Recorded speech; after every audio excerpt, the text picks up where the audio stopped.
Anda sedang mendengarkan Renungan Harian Pastor Stephen Agustinus. Selamat mendengarkan. Jika kita merujuk pada ulasan dan pembahasan para ahli ekonomi, kondisi perekonomian Indonesia benar-benar berada di ujung tanduk. Hal yang sama juga terjadi pada perekonomian dunia. Saat ini kita menghadapi krisis ekonomi global yang akan melanda berbagai bangsa. Kegelapan yang pekat pun tampak siap mencekik dunia. Bagaimana dengan kehidupan orang-orang percaya? Saya yakin kita sebagai orang percaya juga tidak akan terluput dari krisis tersebut.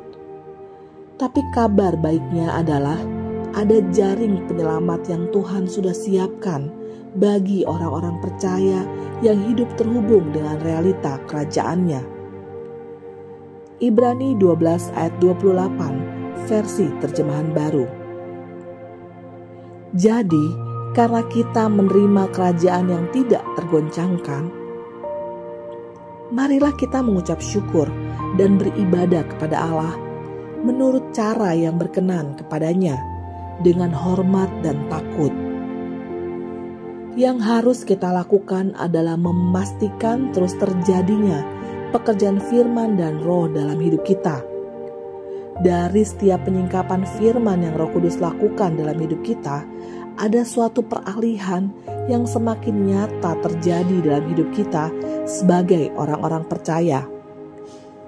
Kehidupan ilahi yang ada di dalam firman yang tersingkap akan membuat terang Tuhan jadi semakin nyata dalam kehidupan kita. Yohanes 1 ayat 4-5 versi terjemahan baru. Dalam Dia, firman ada hidup, dan hidup itu adalah terang manusia. Terang itu bercahaya di dalam kegelapan, dan kegelapan itu tidak menguasainya. Yesaya 60 ayat 1-2 versi terjemahan baru. Bangkitlah, menjadi teranglah, sebab terangmu datang, dan kemuliaan Tuhan terbit atasmu.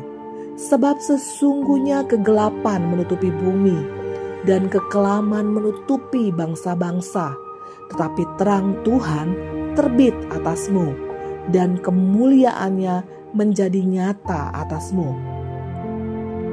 Biarlah kegelapan menghadang dan mencengkram kehidupan bangsa-bangsa, sebab justru saat itulah Tuhan memposisikan kita sebagai orang percaya yang terhubung dengan realitas sorga untuk tampil menjadi solusi bagi mereka.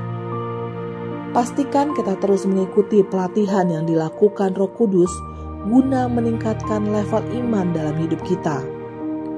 Alkitab menuliskan tentang iman yang memindahkan gunung dalam Markus 11 ayat 23-24 dan iman yang mengalahkan dunia 1 Yohanes 5 ayat 4. Melalui berbagai penyingkapan firman yang Tuhan lakukan dalam hidup sang pemimpin kegerakan, ada banyak benih iman yang akan dapat kita terima, tertabur dalam batin kita.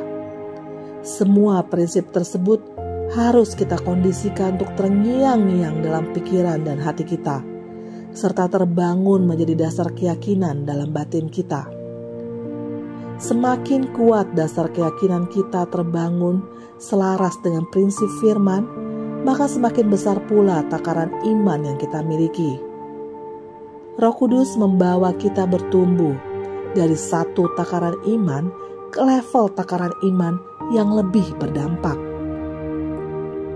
Jika selama ini dasar keyakinan yang terbangun hanya berpusat pada keselamatan, seperti keyakinan jika aku mati pasti masuk surga, yang bersifat future tense, sedangkan dalam menghadapi tantangan dan masalah hidup sehari-hari, present tense, kita masih mengandalkan keyakinan yang dibentuk oleh dunia.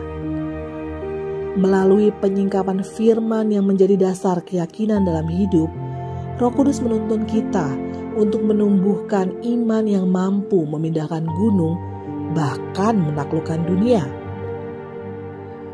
Berbagai benih iman yang terus kita perkatakan dan imajinasikan akan membuat terbangunnya dasar keyakinan yang selaras dengan firman dan membuat kita menikmati keterhubungan dengan realitas sorga. Saya meyakini segala kebutuhan yang kita miliki di saat menghadapi krisis ekonomi global akan terpenuhi secara ilahi. Dari firman yang terngiang-ngiang dalam pikiran kita dan terus kita perkatakan secara audible, akan tercipta berbagai peristiwa, situasi, maupun keadaan yang membuat semua kebutuhan kita terpenuhi secara utuh. Porsi berkat yang Bapa tetapkan bagiku tidak akan pernah bisa dicuri oleh siapapun. Sebagai anaknya, aku tidak akan pernah berkekurangan. Sebaliknya, melalui limpahan berkat yang aku terima secara ilahi, justru akan memposisikan hidupku untuk menjadi berkat dan solusi bagi semua orang yang berinteraksi denganku. Di dalam nama Yesus, terjadilah. Amin.